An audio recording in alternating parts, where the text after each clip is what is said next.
हरियाणा की गुरुग्राम लोकसभा सीट से इंडिया गठबंधन के प्रत्याशी राज बब्बर की बेटी फिल्म अभिनेत्री जूही बब्बर ने राव इंद्रजीत सिंह के राज बब्बर के बाहरी होने के बयान पर कहा कि वो बाहर जाकर लोगों से मिल रहे हैं, इसलिए उन्हें बाहरी कहा जा रहा है, जबकि उनकी शुरुआत अंबाला के रिफ्यूजी कैंप से हुई थी। आज उन्हें इस हरियाणा की सेवा का मौका मिला है। उन्होंने कहा कि गुरुग्राम पूरे देश के विकास की खिड़की है। ये लगता है कि देश इस तरह का होना चाहिए, लेकिन यहाँ पर ना तो यूनिवर्सिटी है, बस स्टैंड टूटा हुआ है, रेलवे स्टेशन का बुरा हाल है, रोड नहीं, सेफ्टी नहीं। ऐसा लग रहा है कि गुड़गांव से किसी ने 20-25 साल तक बदला लिया है। उन्होंने कहा कि उनका मुकाबला किसी पार्टी से नहीं बल्कि विकास से है। मुकाबला लोगों की सोच से है जो 20 साल से विकास की बात जोह रहे हैं। आज चुनाव के दौरान सांसद कहते हैं कि अस्पताल बनाया जाएगा, रोड बनाया जाएगा। क्या वह राज बब्बर के आने का इंतजार कर रहे थे? फिल्म अभिनेत्री जूही बब्बर सोहना में कांग्रेस नेता डॉक्टर शमसुद्दीन के कार्यालय पर कार्यकर्ताओं की बैठक में मौजूद थी। उन्होंने भरोसा दिलाया कि चुनाव जीतने के बाद पिता संसदीय क्षेत्र को नहीं भूलेंगे। जूही बब्बर ने कहा, गुरुग्राम में रहकर पिता जनता की सेवा करेंगे। उन्होंने माना कि गुरुग्राम के मुद्दे अन्य संसदीय क्षेत्र से अलग हैं। ऐसे में गुरुग्राम पर ज्यादा ध्यान दिए जाने की जरूरत है। आज वक्त की जरूरत थी, इसलिए राज बब्बर जी को उत्तर प्रदेश से गुड़गांव लाया गया है। जूही बब्बर ने स्वाति मालीवाल व नैना चौटाला के साथ हुई मारपीट को लेकर कहा कि किसी भी महिला के साथ अगर गलत होता है तो आवाज जरूर उठानी चाहिए। गलत जो है वह गलत ही है। कोई भी महिला हूँ, मैं उनके साथ खड़ी हूँ और मैं चाहूंगी कि पार्टी के जो वरिष्ठ नेता है वो उसमें सही कदम उठाए। नजर हरियाणा तक के लिए संजय राघव की रिपोर्ट। बहुत शक्ति है, उनकी सोच में बहुत शक्ति है और पढ़े लिखे हैं।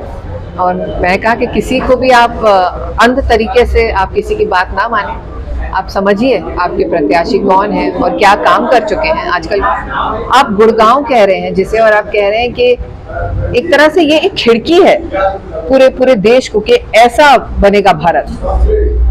वहाँ एक यूनिवर्सिटी नहीं है ढंग की, हॉस्पिटल नहीं है गवर्नमेंट, बस स्टॉप टूटा हुआ, रेलवे स्टेशन का इतना बुरा हाल है, रोड्स, पानी, इलेक्ट्रिसिटी, सेफ्टी, मतलब ऐसा लग रहा है जैसे किसी ने गुड़गांव से कोई बदला लिया है 20-25 साल। विकास की तरफ जानी चाहिए, क्योंकि जो सबसे जरूरी चीज है भविष्य के लिए, हमारे बच्चों और हमारे युवाओं के भविष्य के लिए, वो है विकास, वो है विकास।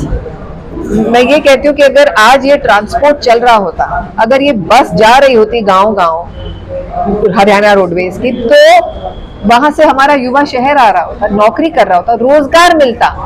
वही विकास की बातें करते हैं, हम विकास करेंगे। जो हॉस्पिटल बनाया नहीं वो अब बनाएंगे, जो बस स्टॉप टूटा है उसकी मरम्मत अब होगी।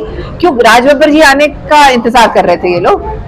काबला मेरा अगर मैं कहूँ तो गुरुग्राम वासियों की उस सोच से है जो 20 साल कहीं अटकी हुई थी। उन्हें वो तोड़ना है, उस सोच को तोड़ना है और अपने विकास, अपने शहर, अपना पानी, अपनी बत्ती, अपना रोड, अपने बच्चों के बारे में सोचना है। क्यों पापा को यूपी से हरियाणा लाएं?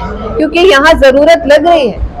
क्यों हरियाणा का नाम आते पूरे देश में ऐसा लगता है, अरे ये तो पिछड़े, अरे ये तो ना पढ़े लिखे, अरे ये तो इनकी बुद्धि ऐसी। अरे क्यों?